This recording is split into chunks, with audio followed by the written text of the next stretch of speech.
ఓం మహాగణాధిపతయే నమః. ఓం గురుభ్యో నమః. ఓం శ్రీమాత్రే నమః.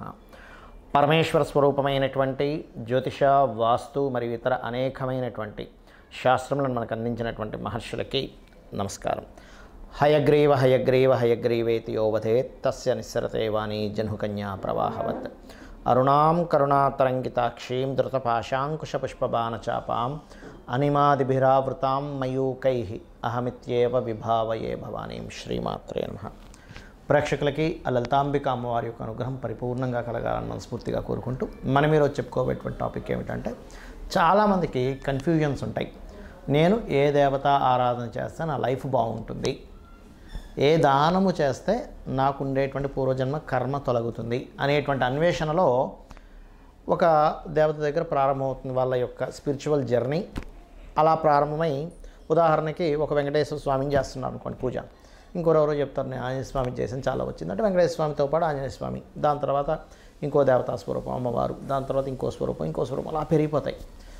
ఇందులో ఒక్కొక్క దేవతారాధన చేసినప్పుడు వాళ్ళకి కొన్ని మంచి అనుభూతులు కలిగినప్పుడు దాన్ని వదిలితే ఏమవుతుందో అనే దీంతో ఎక్కువ పెట్టేసుకొని కన్ఫ్యూజన్లో ఉంటారు. అసలు నేను ఏ దేవతను ఆరాధిస్తే మంచిది అనేటువంటిది ఇక్కడ ఒకటే గుర్తుపెట్టుకోవాలి. మీరు ఏ దేవతను ఆరాధించినా అది మూల పరమాత్మకే అందుతుంది. అయితే ఇక్కడ స్పెసిఫిక్గా అందరి రక్తము ఎర్రగా ఉన్నప్పటికీ ఒక్కొక్క గ్రూప్స్ ఉంటాయి. ఆ రక్తం వాళ్ళకి బాగా పనిచేస్తుంది, అంటే వాళ్ళకి బాగా సెట్ అవుతుంది, వాళ్ళకి ప్రాణాన్ని ఎలా కాపాడుతుందో. ప్రతి లగ్నము, ప్రతి రాశి, లగ్నం తెలియని వారికి రాశి పరంగా మీరు ఏ దేవత ఆరాధన చేస్తే, ఏ స్వరూపంలో ఉన్న పరమాత్మని ఆరాధిస్తే అంతా ఒకటే గుర్తుపెట్టుకోండి, అందరూ ఒకటే. ఏ స్వరూపంలో ఉన్నటువంటి పరమాత్మని మీరు ప్రార్థిస్తే మీకు పూర్వజన్మ కర్మ తొలగుతుంది, ఏ దానము ఇస్తే మీకు బాగుంటుంది అనేటువంటి విషయాలు ఒక్కొక్క లగ్నరీత్యా, లగ్నం తెలియని వారి రాశిరీత్యా తెలుసుకుందాం. అయితే ఈ విషయాలు చెప్తుంది నేనైనప్పటికీ కూడా చెప్పేస్తుంది సాక్షాత్ లలిత అమ్మవారిగా భావిస్తూ ఒక్కొక్క లగ్నం గురించి మనం తెలుసుకుందాం. వృశ్చిక లగ్నము, వృశ్చిక రాశి. వృశ్చికం వారికి పూర్వజన్మ కర్మ దేంతో కనెక్ట్ అయి ఉంటుంది అంటే, ఇక్కడ షేర్ మార్కెట్స్లో ఇబ్బంది పడడం కానీ, లేకపోతే మిస్క్యాలిక్యులేషన్స్తో ఏదో వ్యాపారం ప్రారంభించడము, ఎక్కువ ఏదో వస్తుందని తక్కువ వచ్చేదాన్ని ఎక్కువ క్యాలిక్యులేట్ చేసుకోవడం వల్ల ఇరుక్కుంటారు వీళ్ళు. అయితే మీరు ఏ దేవత ఆరాధన, ఏ దేవతని ధ్యానము చేయడము మరియు ఏ దానం ఇవ్వడం ద్వారా మీరు మీ కర్మ తొలగి మీరు సుఖ సంతోషాలతో ఉంటారని చూసుకున్నట్లయితే, వృశ్చికంలో మనకి ఉండేటువంటి నక్షత్రాలు విశాఖ 4వ పాదము, అనురాధ నక్షత్రము మరియు జ్యేష్ఠ నక్షత్రాలు ఉంటాయి. విశాఖ నక్షత్రం వారు ఎక్కువగా మీరు దక్షిణామూర్తి స్తోత్రాన్ని చేస్తూ ధ్యానం చేసుకోవడం చాలా చక్కటి ఫలితాలు ఇస్తుంది, లేదా జయ గురుదత్త, శ్రీ గురుదత్త చేసుకోవచ్చు. అనురాధ నక్షత్రం వారు ఎక్కువగా దశమహావిద్యల్లో ఏదైనా ఒక నామం తీసుకొని చేయడం అనేటువంటి మంచి ఫలితాలు ఇస్తుంది. లేదంటే నేను దశమహావిద్యలు చేయలేను అనుకునేటువంటి వారు ఆంజనేయ స్వామిని కూడా తలుచుకుంటూ ధ్యానం చేసుకోవచ్చు. ఇక జ్యేష్ఠ నక్షత్రం వారు కనుక చూసుకున్నట్లయితే ఏదైనా దశమహావిద్యల్లో తారా చేసుకోవచ్చు. లేదు అలా కాదండి నాకు సాత్వికమైనటువంటిది ఏదైనా చేసుకోవాలనుకుంటున్నాను అని అనుకునేటువంటి వారు చక్కగా మీరు విష్ణు సహస్రనామాలు లేదా ఓం నమో నారాయణాయ అనే నామస్మరణ కూడా మీరు ధ్యానం చేసుకోవడం చాలా చక్కటి ఫలితాలు ఇస్తుంది. ఇక పూజాది సంబంధించినటువంటిది ఏ దేవతను ఆరాధిస్తే మంచిది అంటే, మీ పంచమ స్థానంలో అంటే గురురాశుల్లో ముఖ్యంగా మీకు వృశ్చిక లగ్నానికి పంచమ స్థానం మీనమవుతుంది కాబట్టి గురువు ఆరాధన, గురు మంత్రం చేసుకోవడము, లేదంటే దత్తాత్రేయుడిని పూజ చేసుకోవచ్చు. లేదు అందులో పంచమం లేదన్న గ్రహం ఉంది, అప్పుడు ఆ గ్రహ సంబంధంగా ఏ గ్రహానికి ఏ దేవతారాధన అనేటువంటిది వీడియో ఎండింగ్లో చెప్తున్నాను. సో ఈ వీడియో ఎండింగ్ వరకు చూడండి, తెలుస్తుంది. ఇక అదేవిధంగా మీరు గోవులకి తినిపించేటప్పుడు కూడా మీరు ఎక్కువగా గోంగూర తినిపించినట్లయితే బుధగ్రహ సంబంధించిన దోషము పోవడము, పూర్వజన్మ కర్మ ఏదైతే ఉందో అది తొలగిపోవడం ద్వారా మీ ఇబ్బంది అనేటువంటిది పూర్తిగా తగ్గుతుంది. మనం పూజ చేసేటప్పుడు పర్టికులర్గా కొన్ని అంశాలు మీరు గుర్తుపెట్టుకోవాలి. ఏమిటది? ఎందుకంటే అలా చేస్తేనే మీకు ఆ యొక్క పూజా ఫలితము 100% మీకు వస్తుంది. ఎలా అంటే, చాలామంది పూజ చేసేటప్పుడు భయంతో పూజ చేస్తుంటారు. అమ్మో ఇవాళ నేను పూజ చేయలేదు ఏమవుతుందో, అమ్మో నేను రోజు పెట్టే నైవేద్యం పెట్టలేదు ఏమవుతుందో, ఇవాళ గాబరగా చేసేసుకున్నాను ఏమవుతుందో అని. కానీ ఒకటే గుర్తుపెట్టుకోండి, ఎప్పుడూ కూడా దేవతని, అది అమ్మవారు కావచ్చు, ఈశ్వరుడు కావచ్చు, నారాయణుడు కావచ్చు, గుర్తుపెట్టుకోండి. వాళ్ళని మనం ఒక చిన్న పిల్లవాడిని తల్లి ఎలా అయితే చూస్తుందో, అమ్మాయి కావచ్చు, అబ్బాయి కావచ్చు, తల్లి వాడిని చాలా జాగ్రత్తగా పెంచుతుంది. అంటే అట్లాగా వాడి నుంచి ఏమీ ఎక్స్పెక్ట్ చేయదు, కేవలం వాడిని పెంచడంలోనే ఆనందం పొందుతూ ఉంటుంది. ఇప్పుడు ఉదాహరణకి పిల్లవాడు ఉన్నాడు, రోజు క్యారేజ్ కడుతుంది. కానీ ఒకరోజు సడన్గా అనుకోకుండా తల్లి కొంచెం లేట్గా నిద్ర లేవడం ఏదో జరిగి ఆ రోజు క్యారేజ్ కట్టడం కుదరలేదు. ఏదో 2 బ్రెడ్ ముక్కలు పెట్టి పంపించేసినప్పుడు భయపడదు. అయ్యో బ్రెడ్ ముక్కలు పంపించాను, నా పిల్లవాడు నన్ను ఏమైనా అంటాడేమో అని భయపడదు, బాధపడుతుంటుంది. అయ్యో రోజు పెట్టే అంత ఫుడ్ నేను ఇవాళ క్యారేజ్లో పెట్టలేకపోయినా వాడికి ఆకలి తీరుతుందో లేదో అని. అదేవిధంగా మనం భగవంతుడికి చేసేటప్పుడు కూడా చాలామంది చేసే మిస్టేక్ ఏంటంటే భయపడుతూ ఉంటారు. అమ్మో నేను ఈరోజు ఇలా చేయలేకపోయాను, అష్టోత్తరం పూర్తిగా చదవలేకపోయాను, భగవంతుడు ఏమైనా కోపిస్తాడని. కాదండి, భయపడుతూ పూజ చేయకండి.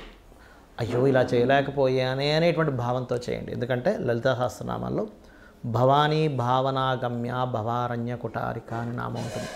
అంటే మీ భావన చాలా ముఖ్యం భగవంతుడి మీద.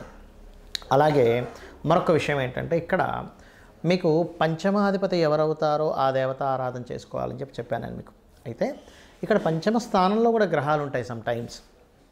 అంటే ఒక్కోసారి పంచమ స్థానంలో రవి ఉన్నాడు అనుకోండి. ఉదాహరణకి సహజంగా మేషలగ్నానికి అయితే పంచమాధిపతి రవి, కానీ అందరికీ పంచమాధిపతి రవి అవ్వాలంటారు లేదు. ఒక్కోసారి రవి ఉంటాడు అక్కడ. రవి ఉన్నప్పుడు ఆ ఉన్న గ్రహానికి ఎక్కువ ప్రాధాన్యత ఇవ్వండి.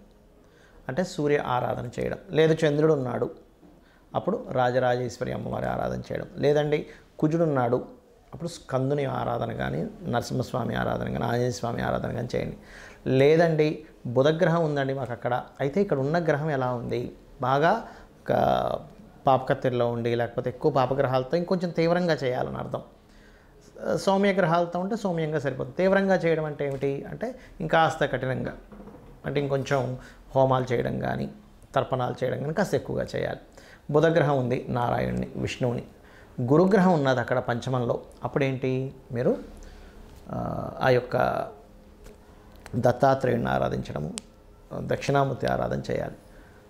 శుక్రుడు అమ్మవారి ఆరాధన, శని ఈశ్వర ఆరాధన లేదా ఆంజనేయ స్వామి ఆరాధన, రాహు దుర్గా కేతు ఉన్నట్లయితే పంచమ స్థానంలో గణపతిని ఆరాధించాలి. ఇదే విధంగా మనకు పంచమంలో ఉండే గ్రహాలు లేదా పంచమాధిపతి ఎవరయ్యారో ఈ ఆరాధన చేయడం ఎంత ముఖ్యమో, 6వ స్థానంలో ఉండేటువంటి గ్రహాలు 6వ అధిపతికి సంబంధించిన దానాలు కూడా ఇవ్వాలి. మనం వీడియోలో 6వ స్థానాధిపతి ఎవరో వాళ్ళకి దానం ఇవ్వమని చెప్పేశాం. కానీ 6వ స్థానంలో ఏదైనా గ్రహం ఉంది, ఇప్పుడు రవి ఉన్నాడు, గోధుమలు దానంగా ఇవ్వండి. చంద్రుడు బియ్యం, కుజుడు కందులు, దాంతోపాటు ఎరుపు రంగు క్లాతు, అదేవిధంగా బుధుడు పెసలు, గురువు శనగలు, అదేవిధంగా శుక్రుడు బొబ్బర్లు, శని తెల్ల నువ్వులు, రాహు మినుములు, కేతువు ఉలవలు దానంగా ఇవ్వండి. అయితే ఇక్కడ ఒక విషయం ఏంటంటే దానం ఇచ్చేటప్పుడు తీసుకునే వ్యక్తి ఈశ్వర స్వరూపంగా భావించి ఇవ్వండి. ఏదో నా దగ్గర ఉన్నాయి అనేటువంటి భావంతో కాకుండా చక్కగా ఆ తీసుకునే వ్యక్తి కూడా బ్రాహ్మణుడికి అంటే పురోహితుడికి ఒక లక్షణం చెప్పబడింది, దానము తీసుకోవాలి, దానము ఇవ్వాలి అట. చాలామంది ఈ మధ్య ఏం చేస్తున్నారంటే తీసుకునేటువంటి విషయంలో అమ్మో మేము తీసుకోము, మేము తీసుకుంటే మాకు ఆ కర్మ వస్తుంది అనేటువంటి భయపడుతుంటారు. అయితే ఇక్కడ చాలా సందర్భాల్లో ఏమవుతుంటుందంటే వాళ్ళు తీసుకొని పక్కన పెట్టేయడం లేదా అక్కడ పెట్టేసి వెళ్ళండి అన్నమో అంటూ ఉంటారు. అలాగా అక్కడ పెట్టేసి వెళ్ళండి అనుకునే దగ్గర మీరు దానం ఇవ్వడం అనేటువంటిది అనవసరం. మరి అలాంటప్పుడు కొంతమంది అడుగుతుంది ఏంటంటే ఏమంటే మరి ఈ దాన ప్రక్రియలో గోవుకి ఏమైనా పెట్టొచ్చా అంటూ ఉంటారు. గోవులకి ఈ దానం ఇచ్చేది పెట్టకండి. ఇప్పుడు గోధుమ రవ్వ తినిపించవచ్చు గోవుకి, బియ్యము పిండి వరకు తినిపించవచ్చు, కానీ ఈ కందుల కంటే కూడా ముఖ్యంగా క్యారెట్స్ తినిపించండి కందుల ప్లేస్లో, అంటే కుజుడికి సంబంధించింది. అలా కాదు శనగలు ఇస్తున్నాము గురువుకి సంబంధించింది, అలాంటి సమయంలో మీరు ఆ గ్రహానికి సంబంధించిన అరటికాయలు తినిపించవచ్చు గురువుకి సంబంధించిన విషయంలో. శుక్రుడికి సంబంధించిన విషయంలో ఏదైనా తీపి పదార్థాలు తినిపించవచ్చు. శనికి సంబంధించిన బెల్లం తినిపించవచ్చు, నువ్వులు తినిపించకండి. రాహు అదే నువ్వులు అదే బెల్లపు ఉండలు ఒక 4 ఉండలుగా తినిపించండి. కేతువు గ్రాసం తినిపించండి. బుధుడికి సంబంధించిన దాంట్లో గోంగూర తినిపించండి. బుధగ్రహ దోషం ఎక్కువగా ఉంది అని చెప్పారు మీకు ఎవరైనా జ్యోతిష్కులు, గోంగూర తినిపించండి. ఏమవుతుందంటే దీనివల్ల మీకు ఖచ్చితంగా ఆ గ్రహదోషము అంటే దానం ఇచ్చినప్పుడు ఏ ఫలితం వస్తుందో ఆ ఫలితం వస్తుంది. కానీ ఇక్కడ ఏంటంటే కొన్నిసార్లు మీరు పెట్టేటప్పుడు గోవు యాక్సెప్ట్ చేయదు. అది 2 కారణాలు ఉంటాయి అక్కడ. ఆల్రెడీ దానికి కడుపు నిండి ఉండొచ్చు, లేదా మీ దోషము పోవడానికి ఇంకొంచెం సమయం పడుతుంది. అలాంటప్పుడు 2-3 సార్లు ప్రయత్నం చేసినట్లయితే గోవుని కాస్త మనసులో నమస్కరించుకొని గోవుకి నమస్కారం పెట్టి చేసినట్లయితే అప్పుడు తింటుంది. గోవు ఎప్పుడైతే స్వీకరించిందో అక్కడ మీకు దోషం పోతుందని అర్థం. అందులో ముఖ్యంగా దేశీవాలి గోవుకు పెట్టండి, జెర్సీ ఆవుకు పెట్టండి. కానీ పాపం పోతుంది అంటే మీ యొక్క కర్మ తొలగుతుందనే భావంతో పెట్టకండి. ఒక జీవికి పెడుతున్నాము, ఆహారం పెడుతున్నాను అనేటువంటి మానవతా దృక్పథంతో పెట్టండి. కానీ జెర్సీ ఆవుకి ఆ పవర్స్ ఉండవు. బికాజ్ ఆఫ్ అది పిగ్ స్పెర్మ్తో తయారైంది కాబట్టి దానికి ఎనర్జీ ఉండదు. దేశీవాలి గోవుకే ఎనర్జీ ఉంటుంది. ఇది గుర్తుపెట్టుకోండి. ఇక మీరు ముఖ్యంగా నేను ఇప్పుడు చెప్పినటువంటిది ఏదైతే ఉంటుందో దానాలు, మీకు పాపగ్రహాలు 6వ స్థానంలో ఎక్కువగా ఉన్నప్పుడు కనీసం ఫస్ట్ ఒక 7 వారాలు ఇచ్చేసి ఎవ్రీ 3 మంత్స్కి ఒకసారి ఇస్తుండండి దానం. అదేవిధంగా దేవతారాధన మాత్రం నిత్యము చేయండి. ఏమండి మాకు సమయం లేదు, నిత్యము దేవతారాధన చేసుకునేంత సమయం లేదంటే ఆ దేవత నామాన్ని కనీసం స్మరించుకుంటూ ఉండండి. కొంతమందికి సమయం ఉండదు, కొంతమంది పిల్లలు ఉంటారు, చదువుకునేది ఉంటుంది, కొంతమందికి పొద్దున్న వెళ్ళిపోతే ఎప్పుడో రాత్రి రావాల్సి వస్తూ ఉంటుంది. వాళ్ళ వర్క్స్ అలా ఉంటాయి. అంత మాత్రం చేత వాళ్ళు ఏదో విపరీతంగా సంపాదిస్తారని కూడా ఉండదు. కానీ మనసులో చేసుకునే సమయం ఉంటుంది మీకు. మనసులో ఇప్పుడు ఉదాహరణకి ఓం నమో నారాయణాయ, ఓం శ్రీమాత్రే నమః అనుకుంటూ ఉండండి. ఖచ్చితంగా మిమ్మల్ని ఆ దేవత రక్షిస్తుంది. శ్రీమాత్రే నమః.